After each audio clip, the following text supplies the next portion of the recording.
नमस्कार, मैं हूं आपके साथ अंकिता पाल और आप सभी का हमर छत्तीसगढ़ में स्वागत है। रुक करते हैं खबरों की तरफ। दंतेवाड़ा के बीजेपी विधायक चेतराम अटामी बीजापुर पहुंचे हैं, जहां उन्होंने प्रेस कॉन्फ्रेंस करते हुए कहा कि स्वदेशी व्यापार और जीएसटी जैसे सुधार देश को आत्मनिर्भर भारत बनाने में अहम भूमिका निभा रहे हैं और इस दिशा में भारत के प्रधानमंत्री मोदी विशेष कदम उठा रहे हैं।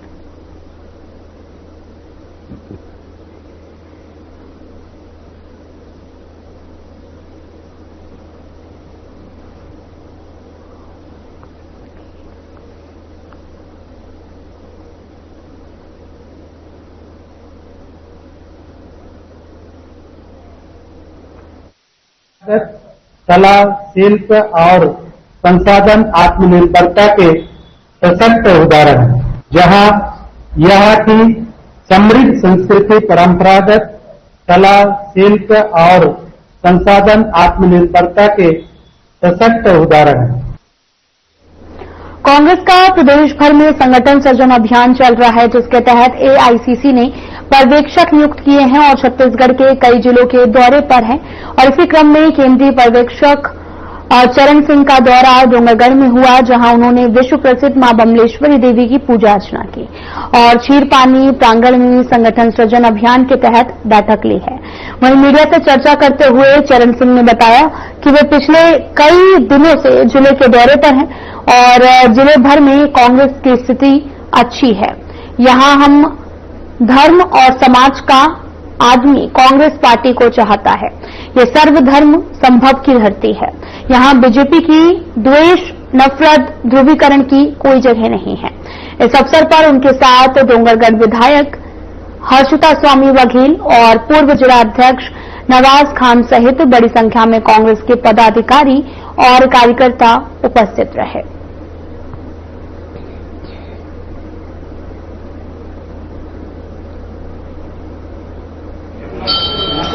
आप खड़े रहिए, कार्यक्रम स्टार्ट नहीं होगा भाई।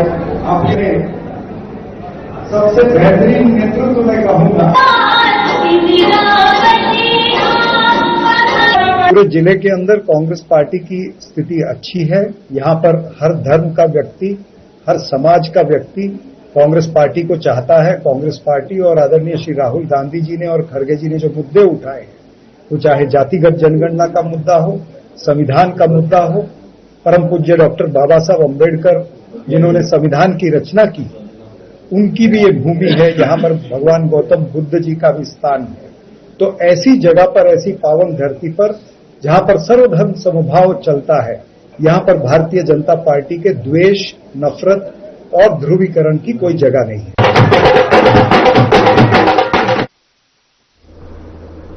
कोरबा जिले के कटघोरा क्षेत्र में मुख्यमंत्री विष्णुदेव साय ने एक दिवसीय दौरे के दौरान कई महत्वपूर्ण सामाजिक आयोजन में भाग लिया है।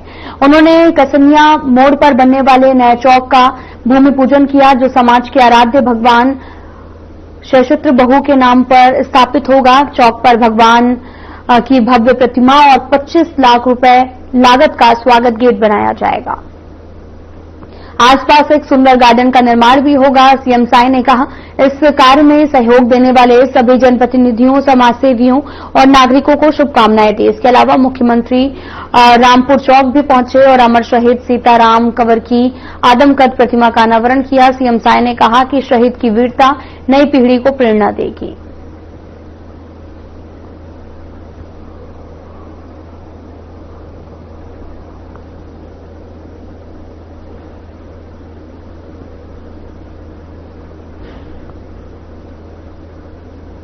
सीताराम कंवर सबसे पहले सीताराम कंवर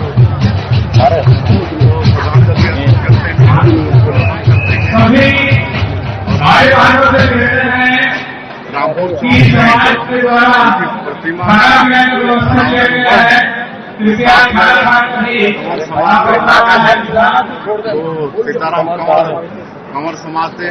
कंवर समाज से थे, तो साथ लड़के हमारे कंवर समाज वाले मिलकर रामपुर चौक में सीताराम कंवर की प्रतिमा स्थापित किए हैं और हमको लगता है कि ये छत्तीसगढ़ में पहला उनका मूर्ति यहाँ पर स्थापित हुआ है।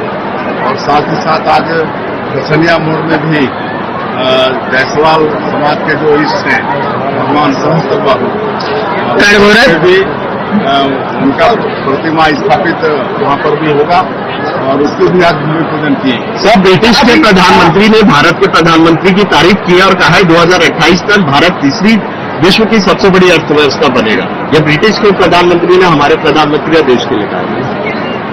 इसके लिए धन्यवाद देना चाहेंगे ब्रिटिश के प्रधानमंत्री जी को।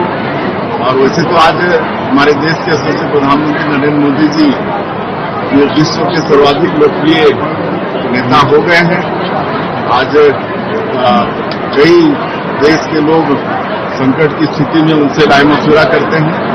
सब 140 करोड़ भारतवासियों के लिए बड़े सौभाग्य लगातार कर रहे हैं।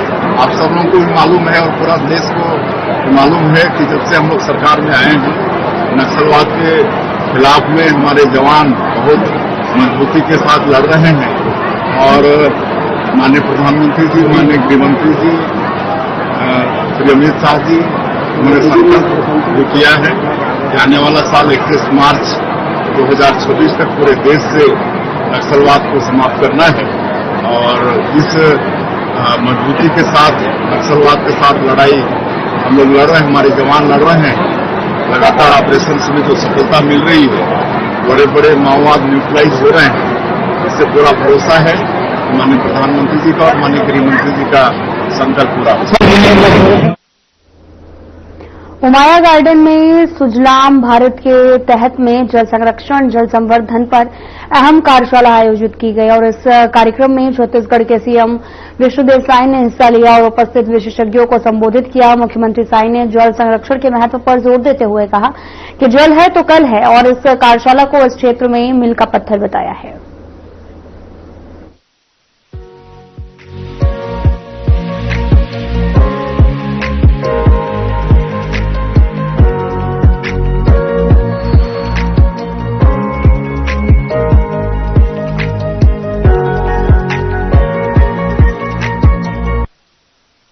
रायपुर के उमाया गार्डन में सुजलाम भारत के तहत जल संरक्षण और जल संवर्धन पर कार्यशाला आयोजित की गई। इस कार्यक्रम में मुख्यमंत्री विष्णुदेव साय ने भी हिस्सा लिया। उन्होंने कहा कि प्रधानमंत्री नरेंद्र मोदी के नेतृत्व में चल रहे इस अभियान का उद्देश्य जल की उपलब्धता सुनिश्चित करना है। सीएम ने बताया कि जल है तो कल है और यह कार्यशाला इस क्षेत्र में मील का पत्थर साबित होगी। विशेषज्ञों ने अपने अनुभव साझा किए और सरकार के प्रयासों को प्रभावी बनाने के लिए जनता से सहयोग की अपील की। उन्होंने चेतावनी दी कि यदि हैंडपंप सूख रहे हैं तो पेयजल की समस्या बढ़ सकती है। आज जल संसाधन विभाग के द्वारा सुजलाम भारत के अंतर्गत कार्यशाला का आयोजन किया गया है, जिसमें हमारे जल संसाधन विभाग के सचिव, अन्य विभाग के सचिव, अधिकारीगण और विशेषज्ञगण और पद्मश्री फुलवासन यादव और पूरे प्रदेश से जल संरक्षण के क्षेत्र में जिनको विशेष अनुभव है और युवा लोग सब इस कार्यशाला में आए हुए हैं और दिन भर ये कार्यशाला चलेगा और सभी अपना अपना अनुभव यहां पर साझा करेंगे और कुल मिला के एक ठोस रिजल्ट निकलेगा कि कैसे हम लोग को अपने प्रदेश में जल को संरक्षण करना है, जल को संवर्धित करना है और जो बारिश का पानी नदियों के द्वारा समुद्र में पहुंच जाता है वो सबको भी कैसे बचाना है। तो इस सब की आज दिन भर के कार्यशाला में चिंता होगी और हमारे देश के यशस्वी प्रधानमंत्री श्री नरेंद्र मोदी जी ने बड़ी इसके लिए चिंता की है और सुजलाम भारत ये कार्यक्रम उन्हीं का है। अगर हम लोग जल की चिंता नहीं करेंगे तो आगे चल के बड़ी परेशानी होगी और कहा भी गया है कि जल ही जीवन है, जल है तो कल है। तो इसके लिए आज का ये जो एक दिवसीय कार्यशाला है ये बड़ा सार्थक होगा। उमाया गार्डन में आयोजित कार्यशाला में मुख्यमंत्री विष्णुदेव साय ने जनता को जल संरक्षण की अहमियत पर जोर दिया। उन्होंने कहा कि सरकार के प्रयासों में जनता का सहयोग आंदोलन की तरह होना चाहिए। सीएम साय ने बताया कि विशेषज्ञों के अनुभव साझा करने से जल संवर्धन में नई दिशा मिलेगी और कार्यशाला का रिजल्ट बहुत अच्छा होगा।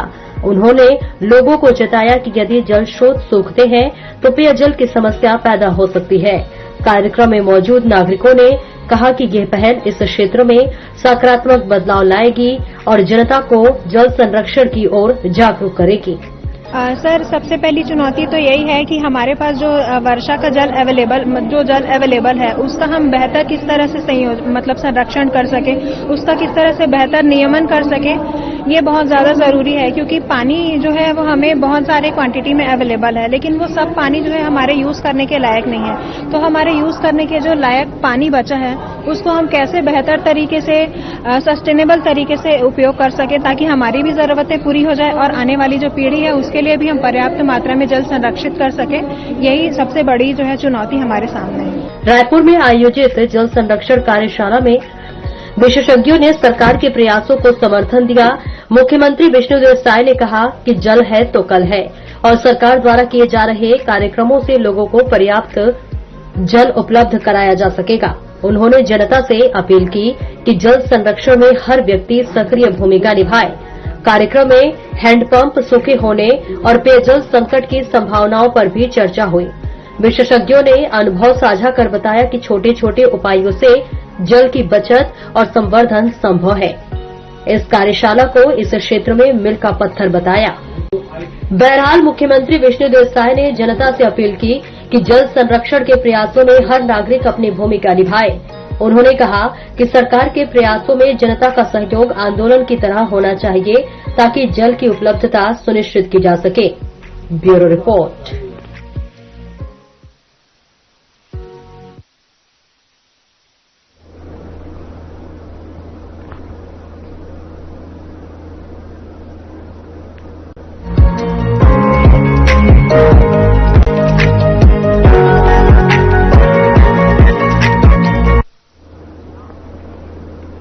रायपुर में मंत्री श्याम बिहारी जायसवाल ने कांग्रेस पर तीखा हमला किया है। कांग्रेस ने सरकार पर आरोप लगाया कि वे 32 लाख राशन कार्ड धारियों के कार्ड निरस्त करना चाहती है, लेकिन मंत्री ने इसे स्पष्ट रूप से खारिज किया है। उन्होंने कहा कि कांग्रेस जंगल राज वापस लाना चाहती है। श्याम बिहारी ने बताया कि अब केवाईसी की वजह से डायरेक्ट पैसा लाभार्थियों तक पहुंच रहा है, जबकि पहले ये पैसा भ्रष्टाचार के कारण कम लोगों तक जाता था। उन्होंने कहा कि कांग्रेस के समय में हर क्षेत्र में अंधाधुंध भ्रष्टाचार हुआ।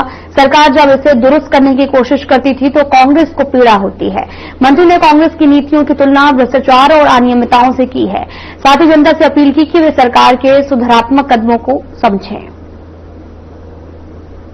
पूरा कांग्रेस चाहती है कि जंगल राज फिर से वापस आए। जिस प्रकार इनके 5 सालों के कुशासन में जंगल राज था, ये किस युग की बात कर रहे हैं? दीपक बेद जी समझ से बाहर है। इनके प्रधानमंत्री जब स्वर्गीय राजीव गांधी जी थे तो बोलते थे कि हम 100 रुपए भेजते हैं 15 पैसा पहुंचता है। और आज हम दावे से कह सकते हैं कि इन केवाईसी की वजह से डायरेक्ट डीबीटी के माध्यम से जो हितग्राहियों को पैसा जा रहा है, हमारे प्रधानमंत्री 100 रुपए भेजते हैं तो 100 रुपए पहुंचता है, 1 रुपए भेजते हैं तो पूरे 1 रुपया पहुंचता है, 100 पैसे भेजते हैं 100 पैसा पहुंचता है। ये फिर से चाहते हैं कि 100 रुपए भेजें और 15 पैसा लोगों को पहुंचे।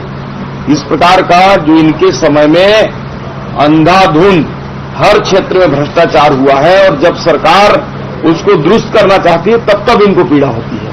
ये छत्तीसगढ़ के लोगों के हितैषी नहीं है। 5 साल में इनकी सरकार ने छत्तीसगढ़ को लूटने का काम किया और जब सरकार अच्छा काम करती है तो उसमें ये प्रदेश की जनता को गुमराह करने का काम करते हैं। फिलहाल यहां रुकते हैं एक छोटे से ब्रेक के लिए।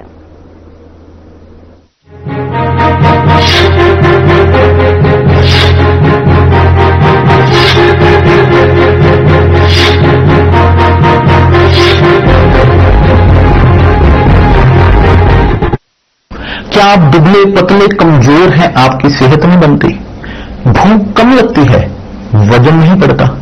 दरअसल मेन बात खाना पीना खाना नहीं है, मेन बात है खाया पिया लगना। और अगर खाया पिया लगेगा ही नहीं तो आपकी सेहत बनेगी कैसे? इसलिए हमारी संस्था सन्यासी आयुर्वेदा ने एक ऐसी दवा का निर्माण किया है जो कि आपके लिवर, आपके पाचन तंत्र को दुरुस्त करने का काम करती है, ताकि आप जो भी खाएं उसका पूरे का पूरा निचोड़ आपके शरीर को लगे, आपकी भूख बढ़े, खाया पिया सही से लगे, नया खून बने, हड्डियों में जान आए, वजन बढ़े और आप मोटे तगड़े खूबसूरत पर्सनैलिटी के मालिक बन जाए। सिर्फ 699 रुपए की पूरे 1 महीने की दवा होती है और आप इसे घर बैठे 011-45454545 पर फोन करके दवा मंगवा सकते हैं। नमस्ते, जय जोहार। मेरा नाम गंगाराम है और मैं उस छत्तीसगढ़ का किसान हूँ जिसे पूरे देश में धान का कटोरा कहा जाता है। आज हमारी खेती से जुड़ रहा है एक नया सहायक साथी, एग्रीस्टैक पोर्टल। एग्रीस्टैक एक डिजिटल सार्वजनिक ढांचा है।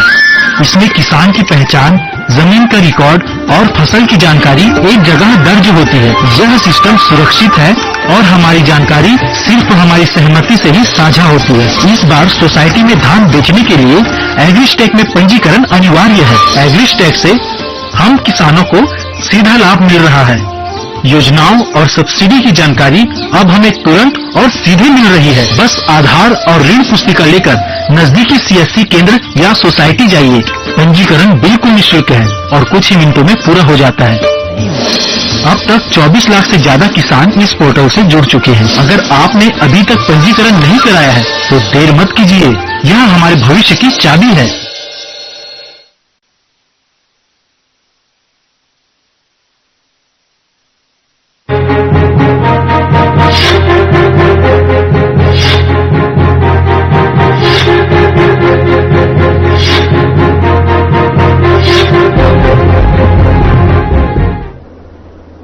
ब्रेक के बाद स्वागत है, आप सभी का रुख करते हैं खबरों की तरफ। रायपुर में मंत्री श्याम बिहारी जायसवाल ने कांग्रेस के भ्रष्टाचार और घोटालों को लेकर तीखा बयान दिया। उन्होंने कहा कि जैसे इतिहास में कभी मुगलों और टीपू सुल्तान को महान बताया जाता था, लेकिन आज ये साफ हो गया है कि वे लूटने आए थे। उसी तरह से कांग्रेस के घोटाले भी धीरे धीरे खुलकर सामने आ रहे हैं। श्याम बिहारी ने यह भी कहा कि कभी तत्काल किसी को आपराधिक गतिविधियों या भ्रष्टाचार का पता नहीं चलता, लेकिन समय आने पर सभी सच उजागर हो जाता है। उन्होंने रहीमन के शब्दों का हवाला देते हुए कहा कि खून खांसी खुशी, बैर प्रीति और मदपान के बीच में सत्य सामने आता है। मंत्री ने कांग्रेस को चेतावनी दी है कि जनता अब इनके घोटाले को भली भांति समझ रही है, इसका राजनीतिक असर होगा। खैर खून खांसी खुशी, बैर प्रीत मदपान, रहीमन दाबी न दबे, जाने सकल जहान। तो ये जितने भी आपराधिक चीजें हैं, भ्रष्टाचार हैं, तत्कालिक समय में तो कोई नहीं बोलता है, लेकिन वो धीरे धीरे परत खुलेगा। ये प्रकृति का नियम है। मैं आपको बता दूं, उस समय जब मुगलों का शासन था तो इतने सालों तक पढ़ाया गया, बताएगा ना कि अकबर द ग्रेट टीपू सुल्तान, सिकंदर महान। लेकिन अब असलियत पता चल रहा है नया जनरेशन को कि सिकंदर कोई महान नहीं था, वो देश को लूटने आया था। मुगल लुटेरे थे, वो कोई महान नहीं हो सकते हैं। अगर कोई महान थे तो भले वो दबाने का प्रयास किए, लेकिन आज हजारों साल बाद ये आ रहा है ना कि महाराणा प्रताप जी महान थे, हमारे विक्रमादित्य जी सम्राट महान थे, सम्राट अशोक महान थे, रानी अहिल्याबाई होलकर महान थी। तो क्षणिक रूप से दब सकता है, लेकिन लंबे समय तक कोई। राजनांदगांव शहर के नेशनल हाईवे 53 के किनारे म्युनिसिपल स्कूल की बाउंड्री वॉल में बनी 12 दुकानों की नीलामी खुली बोली के जरिए 9 अक्टूबर गुरुवार को नगर निगम सभागार में हुई। व्यापारियों ने इस नीलामी में बढ़ चढ़कर हिस्सा लिया है और दुकानों की शुरुआत कीमत 32 लाख रुपए रखी गई थी और साथ ही आय बढ़ाने के उद्देश्य से बनाई गई थी। हालांकि शैक्षणिक परिसर का हवाला देकर कुछ लोगों ने पहले इस बिक्री को चुनौती दी और अधिकारियों का यह भी कहना है कि नियमों के तहत करोड़ों रुपए की लागत से बनी इन 12 दुकानों का विधिवत नीलामी के जरिए बिक्री की गई है।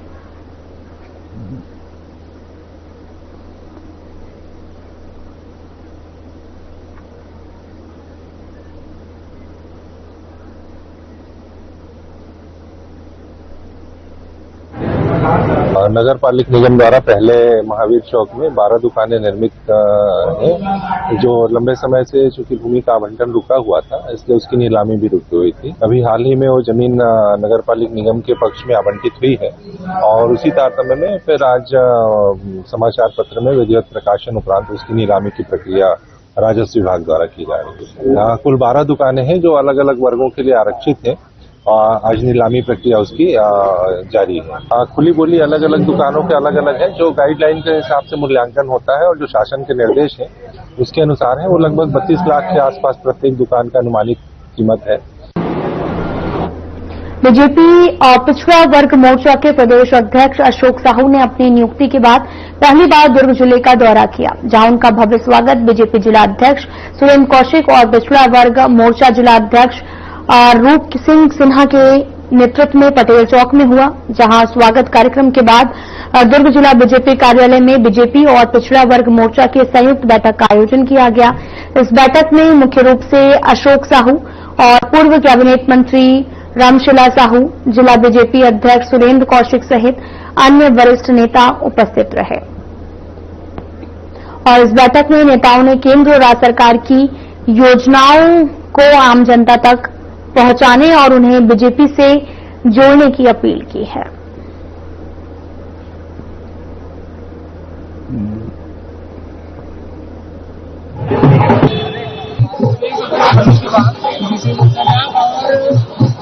आज हमारा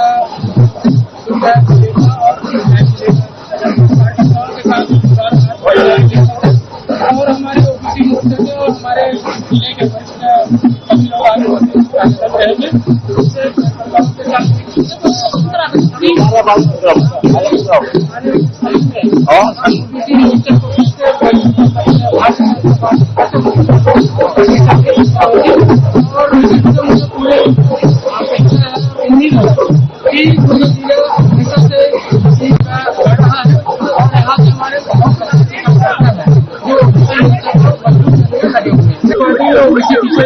अभी आपको मंत्री बना हुआ है, हमारे यहाँ का विधायक है, तो ओबीसी वर्ग के लोगों को पर्याप्त सम्मान हमारे भाजपा के पार्टी सात मंत्री है और हमारे यशस्वी प्रधानमंत्री ही ओबीसी से है। आपको बताते चले कि लोगों को बीजेपी से जोड़ने की अपील की जा रही है। प्रदेश अध्यक्ष अशोक साहू का भव्य स्वागत भी किया गया। तस्वीरें आपको दिखा रहे हैं जहां पर लगातार बीजेपी पार्टी से कई लोगों को जोड़ा जा रहा है और बीजेपी पिछड़ा वर्ग मोर्चा के अध्यक्ष का ये दौरा रहा और इस दौरान बीजेपी पिछड़ा वर्ग मोर्चा के अध्यक्ष का यहां पर दौरा करने के लिए पहुंचे प्रदेश अध्यक्ष अशोक साहू का यहां पर भव्य स्वागत किया गया। उन्होंने लोगों के बीच में पहुंचे, लोगों से मुलाकात की और ज्यादा से ज्यादा बीजेपी की राष्ट्रवादी सोच को बता रहे हैं, लोगों को बीजेपी से जोड़ने की अपील की जा रही है। फिलहाल बुलेटिन में इतना ही। नमस्कार।